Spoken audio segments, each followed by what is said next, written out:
کتابوں میں ان کا ذکر، ان کی نشانیاں واضح، آنے والا اس شان سے آ رہا ہے کہ زمانہ منتظر بیٹھا ہے ان کا۔ بحیرہ راہب، جس کا نام تو کچھ اور تھا لیکن بحیرہ کے نام سے معروف تھا، کہتے ہیں کہ اس نے مذہب کی کتابوں میں پڑھا تھا کہ نبی آخر الزماں جلوہ گر ہوں گے اور مکے سے شام کی طرف جائیں گے، تو وہ راستے کے اندر ایک جگہ کلی ڈال کر کچھ خدام کے ساتھ وہاں رکا ہوا تھا۔ مقصد کیا تھا کہ کبھی تو گزریں گے اور میں ان کے دیدار کی دولت سے فیض یاب ہو جاؤں گا۔ مذہب کی کتابوں میں ساری نشانیاں اس نے پڑھ رکھی تھیں۔ وظیفہ کیا کرتا ہے یہاں بیٹھ کے؟ صبح ہوتے ہی مکان کی چھت پہ چڑھ جاتا ہے، اپنی اس کٹیا کے اوپر چڑھ کر کے حجاز کی طرف آنے والے قافلوں کی راہیں تکتا ہے۔ قافلے گزر جاتے ہیں، شام کو پھر نیچے آ جاتا ہے، اگلے دن سویرے پھر یہی عمل شروع ہو جاتا ہے۔ شب ہجر کی سختیاں کوئی اس سے جا کے پوچھے، تیری راہ تکتے تکتے جسے صبح ہو گئی، مدتیں بیت گئی، ماہ و سال گزر گئے۔ ایک دن وہ اپنے مکان کی چھت پہ چڑھا ہی تھا تو ایک قافلہ دکھائی دیا۔ اس نے کیا منظر دیکھا کہ دائیں بائیں کے درخت سجدہ کناں ہیں۔ سمجھ گیا میرا مقصود آ گیا ہے، جس کے لیے انتظار کی گھاتیں تھیں، جس کے لیے منتظر رہا شب و روز، جس کے لیے راستے میں کلی ڈال کے بیٹھا ہوا تھا، وہ مقصود، وہ گوہر مراد آج نصیب ہونے والا ہے۔ تو جلدی سے نیچے اترتا ہے اور اپنے مصاحبوں سے کہتا ہے، جلدی جلدی اس قافلے والوں کا کھانا تیار کر دو۔ کہا کہ پہلے بھی قافلے گزرتے ہیں، یہاں رکتے بھی ہیں، آپ نے کسی کو پوچھا بھی نہیں ہے۔ کہا بس آج کسی کی طفیل ان کو کھانا دیا جا رہا ہے۔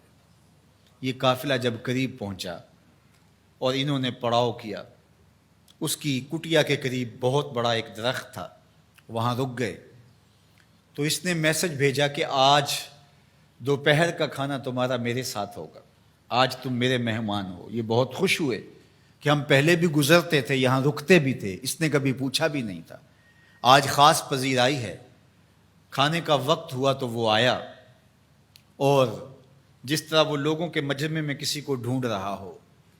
حضور علیہ السلام اونٹوں کے پاس تھے، 12 سال حضور علیہ السلام کی عمر تھی، تو آقا کریم وہاں تشریف فرما تھے اور یہ سارے یہاں کھانا کھانے درخت کے نیچے بیٹھے تھے۔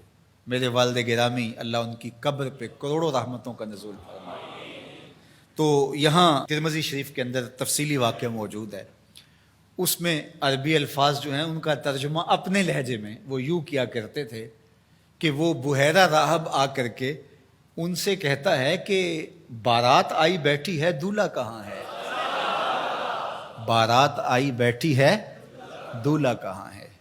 پھر حضور علیہ السلام جب تشریف فرما ہوئے تو اب وہ راہب آیا، فَأَخَذَ بِيَدِ رسول اللہ صلی اللہ علیہ وسلم۔ حضور کی عمر کتنی ہے؟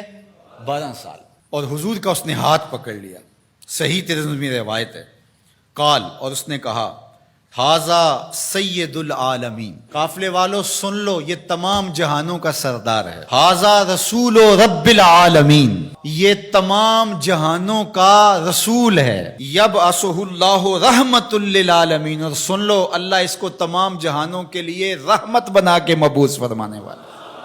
اللہ اکبر۔ تو دھوم مچی ہوئی تھی حضور کے آنے سے قبل، پیغمبر راہیں بتا رہے تھے، نشانیاں بتا رہی تھیں۔ حضرت موسیٰ علیہ السلام پر جب الواح تورات کا نزول ہوا تو انہوں نے جب تورات پڑھی تو اللہ کی بارگاہ میں عرض گزار ہوئے، اللہم انی اجد فی الالواح امتا ہم المستجیبون المستجاب لہم فاجعلہم امتی، قال تلک امت احمد۔ کہا مالک، میں نے الواح تورات میں ایک امت کا تذکرہ پڑھا ہے جن کی دعائیں تو قبول فرمائے گا، جن کی دعائیں رد نہیں ہوں گی، وہ امت میری امت کر دے۔ کالا تل کا امت احمد صلی اللہ علیہ وسلم، فرمایا کہ یہ تو میرے پیارے احمد کی امت ہے۔ آپ کا ذکر تورات میں ہے، مثلہم فی التوراۃ و مثلہم فی الانجیل۔ اللہ قرآن مجید میں ارشاد فرماتا ہے کہ حضور کے ساتھیوں کا ذکر، ان کی مثالیں اللہ نے تورات میں بھی بیان کی ہیں اور انجیل میں بھی بیان کی ہیں۔ اللہ اکبر۔ اب تورات کی کہانی سنیے، 9 سوال تھے مسلسل، اللہ اس میں یہ شان ہے، اس امت کو یہ مرتبہ دیا گیا، یہ شان دی گئی، وہ امت میری امت کر دے۔ جواب کیا آتا رہا؟ تل کا امت احمد، یہ تو میرے نبی محمد صلی اللہ علیہ وسلم کی امت. تو جب 9 مرتبہ یہ سوال کر چکے تو پھر حضرت موسیٰ نے کیا عرض کی؟ اللہم اجعلنی من امت احمد. اللہ وہ امت میری امت نہیں بناتا، مجھے اس کی امت سے کر دے. چوں بشانش نگاہ موسیٰ کرد شدن از امتش تمنا کرد. جب حضرت موسیٰ نے ان کی شانیں دیکھیں تو خود آرزو کی مالک مجھے اس نبی کی امت سے کر دے. پیغمبروں نے آرزویں کی، 12 نبیوں کی آرزویں مختلف کتب میں موجود ہیں جنہوں نے یہ تمنا، یہ آرزو کی. یار ہم نے کوئی آرزو تو نہیں کی تھی، ہم نے کوئی منتیں تو نہیں مانی تھی، ہم نے کوئی وظیفے تو نہیں پڑھے تھے، ہم کوئی دعائیں تو نہیں کرتے رہے کہ یا اللہ اس نبی کی امت سے کر دے. ہماری آنکھ کھلی، مقدر جاگا. ہمارے والد صاحب مسجد سے مولانا کو بلا لائے، اس نے کان میں آ کے کہا مبارک ہو تو حضور کا غلام بن کے آ رہا ہے. شاہوں سے ملا ہے نہ تونگر سے ملا ہے، اللہ کا عرفان اسی در سے ملا ہے. اوروں کو ملا ہے تو مقدر سے ملا ہے، مجھ کو تو مقدر بھی تیرے در سے ملا ہے. یہ میرے اور آپ کے بخت کے ہم حضور کی امتی. میرے والد گرامی جھوم کے پڑھا کرتے تھے محمد جانے جانا ہے پیغمبر ہو تو ایسا. محمد جانے جانا ہے پیغمبر ہو تو ایسا ہو، رسولوں کی بشارت سے مبشر ہو تو ایسا ہو، امر توقیر کا سب کو موکر ہو تو ایسا ہو، کیا ہم کو غلام ان کا مقدر ہو تو ایسا ہو. کیا ہم کو غلام ان کا مقدر ہو تو میری خوش قسمتی میں تیرا امتی. بری نازم کے ہستم امتے تو گناہ گارم و لیکن خوش نصیبم. میں اس بات پہ ناز کرتا ہوں کہ حضور میں آپ کا امتی ہوں، گناہ گار ہوں لیکن خوش نصیب ہوں.